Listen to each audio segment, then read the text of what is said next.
की धोखाधड़ी करने वाले एक शातिर आरोपी को गिरफ्तार कर बड़ी सफलता हासिल की है। आरोपी पर आरटीजीएस, एनईएफटी फॉर्म में हेराफेरी कर खाता धारकों की रकम दूसरे खातों में ट्रांसफर कराने का आरोप है। पुलिस के अनुसार आरोपी अब तक करीब 40 लाख रुपए की बैंक धोखाधड़ी को अंजाम दे चुका था। मामले की जांच के दौरान पुलिस ने त्वरित कार्रवाई करते हुए लगभग 37 लाख रुपए विभिन्न बैंक खातों में फ्रीज करा दिए, जिससे बड़ी धनराशि सुरक्षित हो सकी। गिरफ्तार आरोपी पश्चिम बंगाल का निवासी बताया गया है। उसके कब्जे से नकदी, सोने के आभूषण, मोबाइल फोन, डेबिट कार्ड तथा कई चेक बरामद किए गए हैं। पुलिस का कहना है कि आरोपी झांसी में नए शिकार की तलाश में था, लेकिन इससे पहले ही नवाबाद पुलिस ने उसे गिरफ्तार कर लिया। पुलिस आरोपी के नेटवर्क और उसके अन्य साथियों के संबंध में भी जांच कर रही है। मामले में आगे की विधिक कार्रवाई की जा रही है।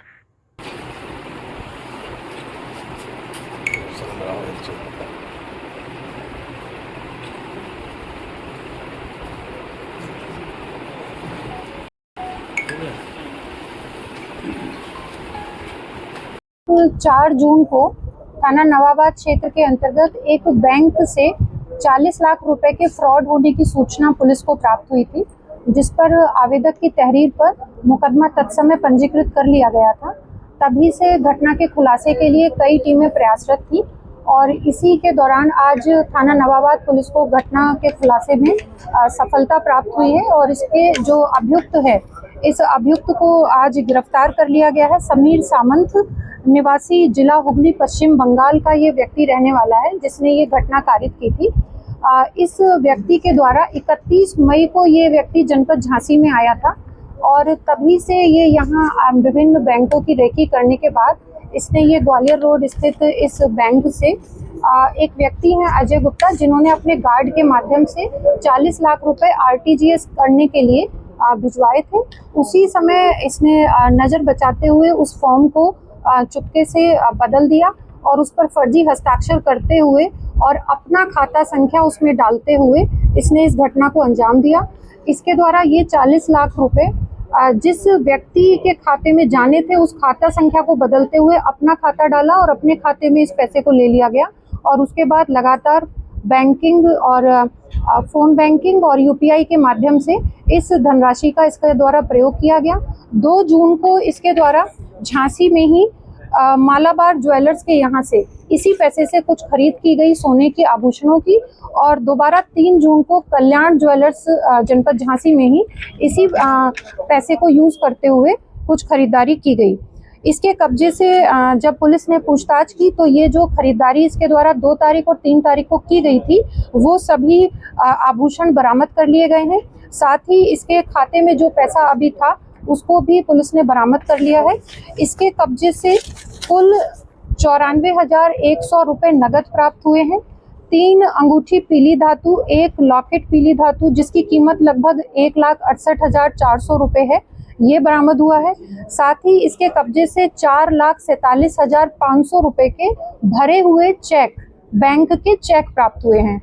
अलग अलग बैंकों के 5 डेबिट कार्ड, सुकू मंडी के नाम का, जिस नाम से ये कई अपने 8 खाते खोले हुए हैं अलग अलग शहरों में, ब्रांचेज में, फर्जी दस्तावेजों के आधार पर, तो इसी सुकू मंडी के नाम से इसका एक पैन कार्ड भी प्राप्त हुआ है।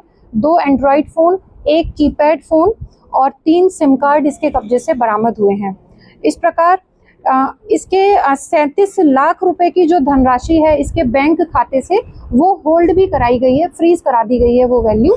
इस प्रकार इसके द्वारा जो पूछताछ की गई तो इसने प्रारंभिक पूछताछ में बताया कि ये विभिन्न शहरों में इसी प्रकार से रेकी करता था बैंक शाखाओं में जाकर और वहां पर आरटीजीएस और एनईएफटी तथा पीपीएस फॉर्म को बदलकर उसमें अपने हस्ताक्षर और अपने जो इसने सुकू मंडी नाम से अलग अलग खातों 8 खाते खोले हुए हैं जो सभी फर्जी दस्तावेज के आधार पर तैयार हुए हैं।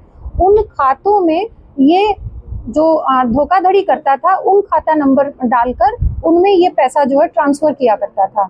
इस बार ये पकड़ा गया है और इसके कब्जे से ये सभी चीज़ें बरामद हुई हैं। 40 लाख रुपए जो इसने अभी फ्रॉड किया ये पैसा और साथ ही जो इसके द्वारा आभूषण खरीदे गए उस पैसे से वो सब भी पुलिस द्वारा बरामद कर लिया गया। ये अकेला काम करता था, इसकी और भी गैंग है? फिलहाल ये यहाँ जो जनपद झांसी में वर्तमान में आया हुआ था, ये व्यक्ति अकेला था, रेकी करता था। अभी इससे और गहनता से पूछताछ की जा रही है और यदि इसके साथ इस कार्य में कुछ और लोगों की भी संलिप्तता ज्ञात होती है विवेचना के क्रम में, तो उन पर भी विधिक कार्रवाई की जाएगी।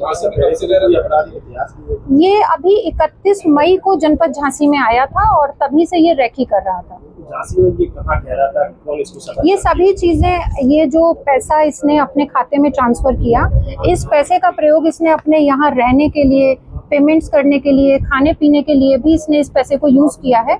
इन सभी पहलुओं को विवेचना में देखा जा रहा है और यदि किसी अन्य की संदिग्धता भी स्पष्ट होती है तो उस पर भी कार्रवाई की जाएगी। ये इसी प्रकार के कार्य करके अपनी आजीविका चलाता है, जो इसके द्वारा पूछताछ में स्वीकार किया गया है। ये एक अजय गुप्ता आवेदक हैं जिनके द्वारा ये तहरीर दी गई थी और अभियोग पंजीकृत किया गया था। इसके अलावा एक और व्यक्ति है महेंद्र कुमार गुप्ता, इनके दस्तावेज भी वहीं टेबल पर रखे हुए थे। इस बारे में अभी और गहराई से छानबीन की जा रही है।